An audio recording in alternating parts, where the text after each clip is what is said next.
Fans, we are live on thehannibaltv.com with a special Thursday edition of the Great North Wrestling Podcast. And I have a special guest today, an individual who is a current NWA women's competitor, an individual who's also worked for several other promotions that we'll get into, but also one of the stars of the very hot and talked about indie movie, The Kill City Cup, which we're going to get into the nuts and bolts of that great piece of cinema as well. But I am, of course, talking about the one and the only Natalia Markova. How are you today, ma'am? Hi, thanks for having me. I'm doing great. Thank you so much. I'm actually excited, and I can't wait to talk about all this stuff. Perfect. Yeah, you certainly have a really interesting career to date. But to start off, being from Russia, I was interested in doing the research for this, how you first became aware of professional wrestling as a phenomenon and how you became interested in pursuing it as a career. Well, actually, it's kind of interesting because obviously in Russia, wrestling was not that popular. When you ask what is wrestling, people like, you mean this? Kind of like talking about arm wrestling. So not too many people even knew what wrestling was. But for me, it was a little bit of a lucky charm. One of my aunt's friend, when I was a kid, she just gave me a video game for PlayStation 1, SmackDown Know Your Role 2. Good game. That was the game. So I didn't know anything about pro wrestling. I was just playing that video game. That's how I was introduced to every person in wrestling like that. And then later on, I saw wrestling. And I was like, oh, I know that guy. I used to play. I know this one. And that's how I learned about pro wrestling. But once I watched it and I saw it, I knew right away that I want to be a part of it. I want to be a pro wrestler. I knew that was my dream. Excellent. Now, from that point that you decided to pursue it, how did you get involved in the training process, and what did that training process look like for you? As soon as I found out there is a school in Moscow, I immediately went there. I was 17 years old. It was basically a Russian guy. His name is Vadim Koryagin. He went to Canada to Killer Kowalski school. He learned a few things there, and he came back and opened his own school. He was like a businessman, good businessman. And I learned my basics there, but obviously not even close to anything that I know now. But somehow after, Japanese promotion DDT Pro got in touch with me, and they brought me to Japan. So that was my first country I went outside of Russia for wrestling, and that was my main school, I would say. I learned a lot over there. Sinshiro Takagi was in charge of DDT Pro back then. That was a great experience. But then obviously after that, my wrestling changed a lot because I traveled all over the world learning a little bit of everything everywhere. We hear a lot about the Japanese strong style and the dojo phenomenon and how it really sets an individual up for a career in wrestling in terms of toughness and versatility. Was that your experience over there, the very physical emphasis on training? Yeah, that's true. So I've been to Japan a lot of times for different promotions. So like I said, I started with DDT Pro, which is really strong style. And that's how I was when I came to America. I was really strong style, which I had to adjust a little bit here over years. But I also went there for Tajiri promotion, Smash for WNC, that was the name. And then later on, I went for Marvelous, which is Chigusa Nagaya school. And those are not that strong style. They're the opposite. So it's a little different. So I learned that one too. But training there, yeah, those are not rumors. This is true. It was a really, really, really intense training. Like when I was with Marvelous, I lived there for months and starting training 9 a.m. till 5 p.m., 6 days a week. And it's really intense. Luckily, this thing in Japan, they have senpai and kohai.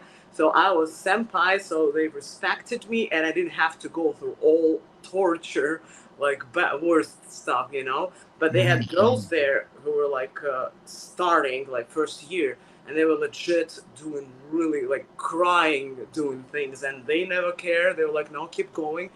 And that's why once you finish the school in Japan, there's no way you can be bad. You definitely have a character. That means you have stamina. You're athletic enough. They built you into an actual athlete there. Excellent. And part of your uh, uniqueness in terms of your resume that you've touched upon is that you've had an opportunity early on in your career to wrestle in a number of countries, not only Russia, Japan, but Europe, Asia, Middle East, etc. How did that set you up for the career that you're experiencing in the United States in terms of giving you exposure to various styles? And we'll talk about your work in Mexico too, but for now, just your initial international flavor. So basically, yeah, I've been to over 25 countries.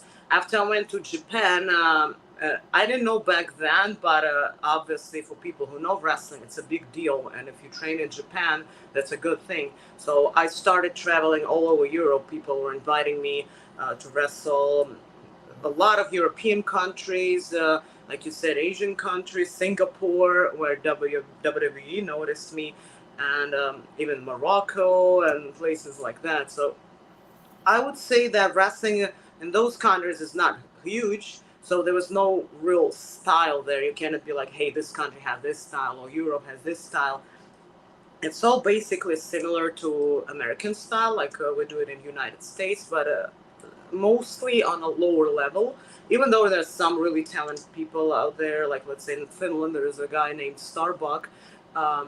He's from Canada, and he taught me a lot of things. He gave me a lot of good advice. He's one of those people who understand psychology and how to tell the story. So some of those people actually are really good.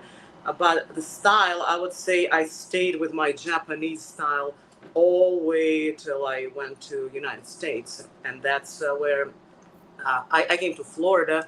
So I met Brian Idol, who is my tag partner right now. So he taught me. He was the first person who taught me psychology, how to do the match, the character, personality, all this kind of stuff. So I'm extremely grateful and forever grateful to him for that because that changed my career a lot. Because I was like, okay, now I get it. That was a good Mhm. thing. Mhm. Speaking of international tours, Ivan is asking how you like Puerto Rico in your recent visit, and World Wrestling Council is making a comeback. I love Puerto Rico. It's like beautiful island. Fans there are amazing, sold out, always supportive. I love going there. WWC is a great promotion. I'm so happy that it's coming back because it has history behind it. And Mhm. honestly, I love old school things. I like legacy in wrestling and tradition. And that WWC is one of those old promotions that I just respect a lot. And I'm really proud to be a part of it. I'm going there. I always go there just to support wrestling in Puerto Rico. I think that wrestling there is special. It's different from anywhere else, and every time I have a chance, I want to go there and I want to do something to help and make it better, bring more fans, and I hope it will grow even bigger. The last show we did a bigger show. Euphoria was a big show. There were a lot of people there. So thank you, Mhm. Puerto Rican fans, each one of you who came to that one and supported. I hope there will be more and more.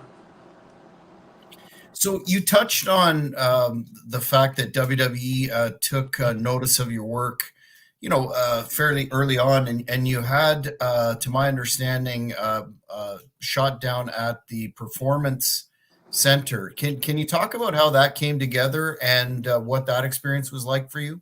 Yeah, that was great. So I went to Singapore to wrestle, not knowing anything, but they were WWE scouts out there. I think they were looking for Asian talent back then. I'm not sure, but they noticed me there. They liked me, and they said that you gotta come to United States. We have great chances. You should come to Performance Center, and I did.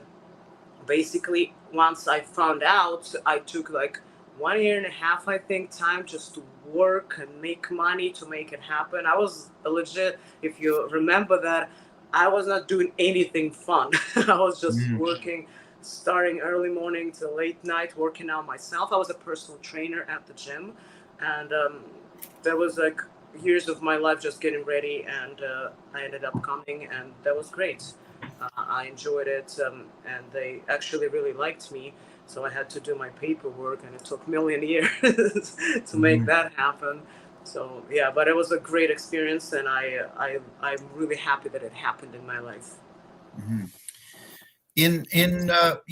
Fast forward a few years later, you in 2021 you did a number of shots with All Elite Wrestling that the fans will remember from Dark Elevation. Had some, some very well received matches there. How did that come about? And do you, if you had an opportunity to sign with AEW on a more protracted basis, would that be one of the things you'd be looking to do?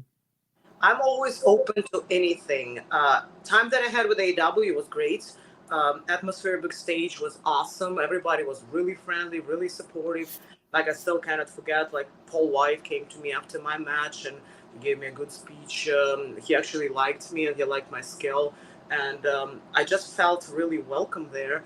And I just stopped doing that because I went the other route, but it was nothing bad or wrong, and it's not like they didn't want me.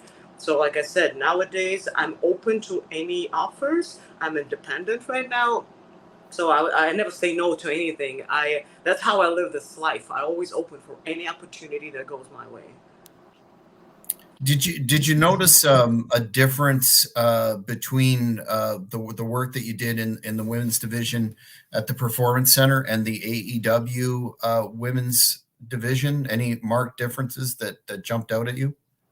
Honestly, I would probably say that maybe WWE atmosphere was just a little more professional, like everything more to the book. And Mhm. AEW is more like friendly environment, like you're hanging out with your friends, which I honestly like both. I think both are good. They're just different, but I didn't feel any negativity in either promotion. So they both were good, and honestly, like I hear a lot of people saying bad stuff, but nothing bad happened to me, which I'm really grateful for. Mhm. So at present day, in terms of your wrestling endeavors, you're a member of Billy Corgan's NWA roster, which is we keep hearing to be on the brink of signing major TV deals with the network, et cetera, and also, receiving quite a lot of positive critical acclaim anyway for their product. How did you end up getting hooked up with the NWA, and did you have any discussions with Mr. Corgan himself?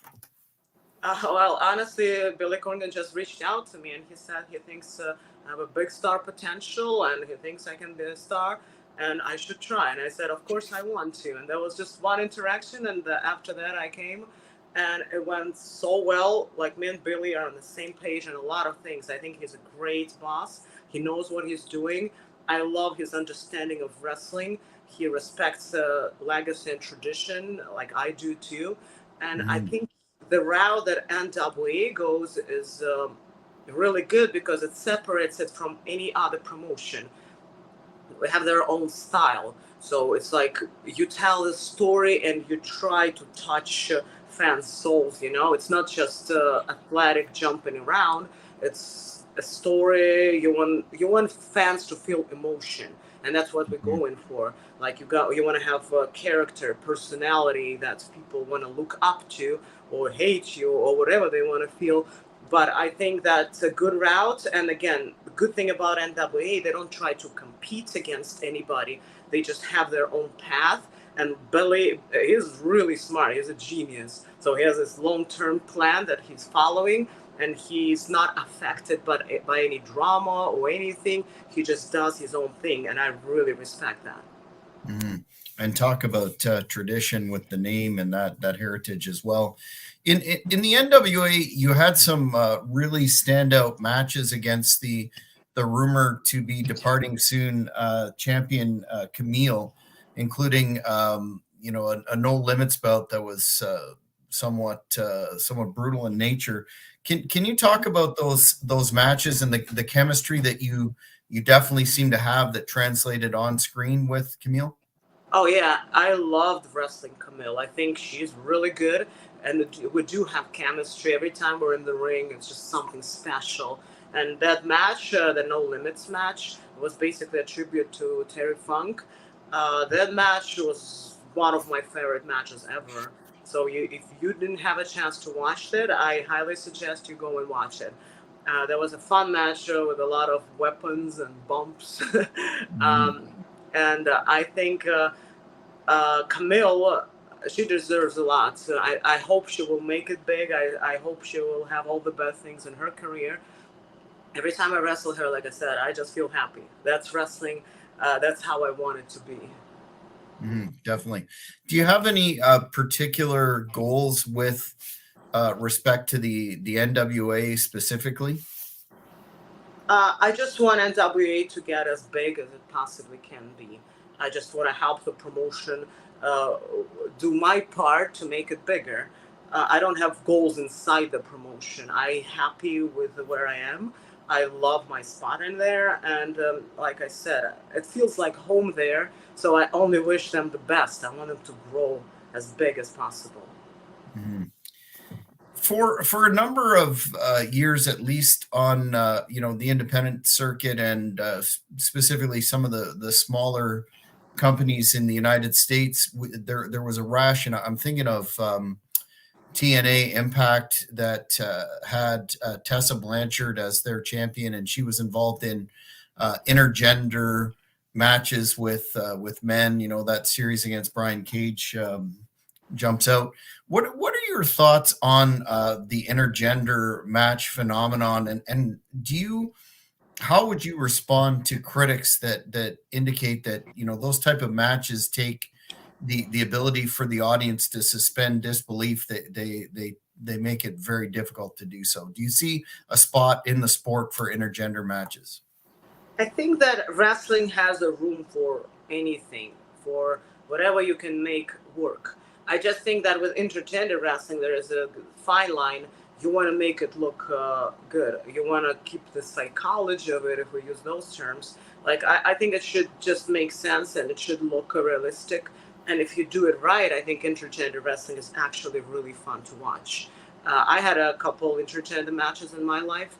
I just never just wrestle like every time you do the match in the ring anyway, you keep in mind the size, you keep in mind characters. So as long as you do it right, I think that intergender wrestling is a good thing.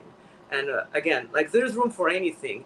I always say that if you don't like it, you don't have to watch it. You just watch what you like, because it's like in life and movies. It's not like you have to watch every movie. If you don't like horror movies, don't watch horror movies. But there are always people who love those. So whoever loves intergender wrestling, those people should be watching that. Do you have a particular opinion on women holding quote unquote the male titles per se? Again, this is just makes it different. It's variety. People try to do something new, something different. There's nothing wrong with that. Sometimes it works, sometimes it doesn't, but it's good to try and to see how that goes. I don't think anything in wrestling is like crazy wrong. Again, it's art, you know? You can make everything look interesting. Again, if you do it right. Good point. Going to run through a name association exercise with you, because you've wrestled some of or been in the ring with some of the tremendous competitors in the modern era. I'll start with Jordan Grace, who was recently in the WWE Royal Rumble, the TNA Women's Champion at present. Yeah, she's good. I liked wrestling her. We did even AAA with it together, Triple Mania. Um, I think she's really good. I respect her dedication, obviously, the way she changed her body. That says a lot about what kind of person she is. I think that's the main thing, whatever you do in life, as long as you're dedicated, as long as you're persistent, and you have the spirit just to go for it, you will accomplish anything. So I respect her, and I'm really, really happy that she was on this Royal Rumble. I think she deserved that. Mhm. Current WWE competitor that you faced in a couple of promotions, to my understanding, Shotzi Blackheart. Yeah, that was an Evolve, which I honestly loved the time working with Evolve. I learned a lot when I used to do those shows. And I loved working Shotzi. We were actually on this Evolve anniversary that was on WWE Network. That Mhm. was a good thing. It was fun experience. Paul Heyman was on that show too. Uh, Shotzi has a good style. I like her too. And I think we had good chemistry. Absolutely. Chris Statlander. Oh, she's really good. Uh, we wrestled at Shine, and we both have this strong style, which is snug and intense. We clicked right away, and that was a great match. Actually, I loved it. Um, I think she's one of the best wrestlers in AEW right now. She's really, really good. Evilise. Ivelisse, she has her own style. We also wrestled in Shine. We have a couple matches for the title out there. She has her own vision of wrestling, which I respect. She's a veteran. So I always, when we wrestled, I always listened to her. I was trying to learn as much as possible because she knows a lot and she's been through a lot. And again, like I'm newer compared to her. So I am old school. I see her as a veteran. So I just listen and learn, and that's how I see Ivelisse. I think you just gotta respect that and get the most out of it. Mhm. Tay Conti. We didn't have a lot, so we just wrestled once. That was pretty snug, I remember. Mhm. Um, I was just one of those matches when you gotta get through it and make it happen. I'm happy she's living a happy life right now. Good for her. Mhm. And finally, the enigmatic Abaddon. Abaddon was fun. She's really cool. In real life, she's cool. She likes all those horror movies. She likes cool things, and we had fun doing our match. I like her a lot, and I'm wishing her all the best. So, given the fact that you still have a lot of gas left in the tank, do you have a dream opponent or someone that you'd like to share the ring with under particular circumstances for a title, or just someone that you've always wanted to work with that haven't yet? um, People often ask me this question. I never actually do have a dream opponent. I just like wrestling everybody. I like wrestling different people. Either it's a girl who started like 6 months ago or somebody experienced. I just love wrestling and I like experiencing it. But let's say if you have to choose one, I used to love Trish Stratus when I was a kid. Mhm, The mhm, fact that she's around and she's doing it and she's doing it really well, I would feel really proud to be in the ring with her one day under whatever circumstances. It doesn't seem really extremely realistic right now, but you never know. So mhm. that's probably one of those things that would make me happy. Yeah, big ups to her, a fellow Canadian and a legend. You touched on briefly in 2023, you were on the huge Triple Mania card for AAA, and maybe some fans that aren't as familiar with Mexican wrestling don't understand the scope of that card because it is really their WrestleMania. Can you talk about how you got booked and what that experience was like? Yeah, that was amazing. And yeah, for those who don't know, Triple Mania is basically WrestleMania.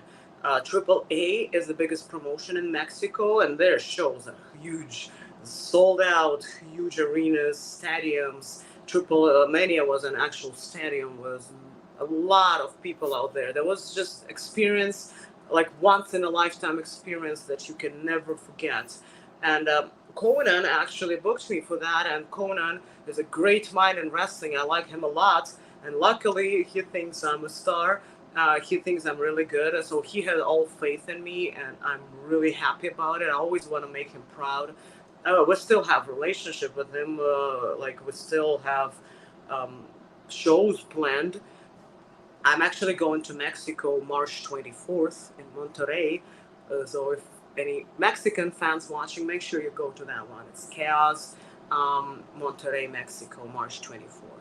And yeah, that was just a thing that it felt special being in the ring in front of that.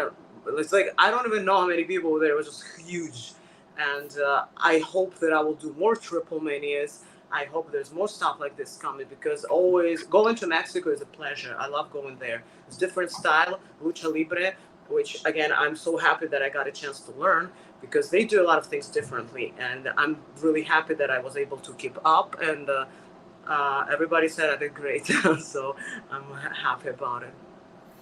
You, I was going to ask you in general terms about the best advice that you got from some of the veterans, but since you brought up Conan, um, there doesn't in the industry now there's not a more experienced and wise veteran in wrestling. What did you pick his brain and what did he tell you? And then part B of that question would be when you encounter these sort of legends, do you take them aside and do the same process? I personally never take anybody aside because I just feel like it's not good to bother people. Maybe it's me being stupid. But luckily, I'm in the position when I work for them. So I work for Conan, and he was talking to me himself. And yeah, he gave me some good tips and advice. Like he knows how to work with Mexican crowd that you want it to be like action packed. And he's really really wise, like you said. He knows a lot. The good thing about Conan, he's also really straightforward, so he will not be lying to you and saying that something is good if it's not. That's why I was really happy when he liked my work. um, and yeah, when I meet veterans, I just try to talk to them, but again, not being too pushy about it. I just respect people's time, and I don't want to be like a burden for them. Fair enough. Wanted to get your thoughts on the so-called women's revolution phenomenon that we heard, so much about a number of years ago now about women's wrestling taking its position at the top of the card, not just being an attraction, a one match deal, but getting some prominence. Do you think that the state of women's wrestling, and given that you worked everywhere basically or most places, do you think that women's wrestling has evolved or lived up to that sort of philosophy that it should be in a more prominent position, or has some of the steam come out of that, so to speak? Honestly, the way I look at it is probably boring, but I don't separate women's wrestling and men's wrestling. I think there's wrestling. So if you're a good wrestler, regardless if you're female or male or whatever nationality you are, you will be there. I've done myself a lot of main events, and again, I don't think it's because I'm a woman or because it's women's revolution happening. It's just because you try to work hard, you try to accomplish things, and if fans want to see you in main events, you will be there. So yeah, I don't like looking at things like that. I think that you should just do your thing. Wrestling is wrestling. You can be Mhm, anybody as long as you make it fun and entertaining. mhm, mhm. Excellent. Let's talk about the movie, the Kill City Cup. For the fans that haven't caught all the buzz around the film, could you let them know what the concept is and how you came to be involved in the project? Yeah, that was a fun thing. They reached out to me and they were like, "Do you want to be in the indie movie that is combination of wrestling and video games?"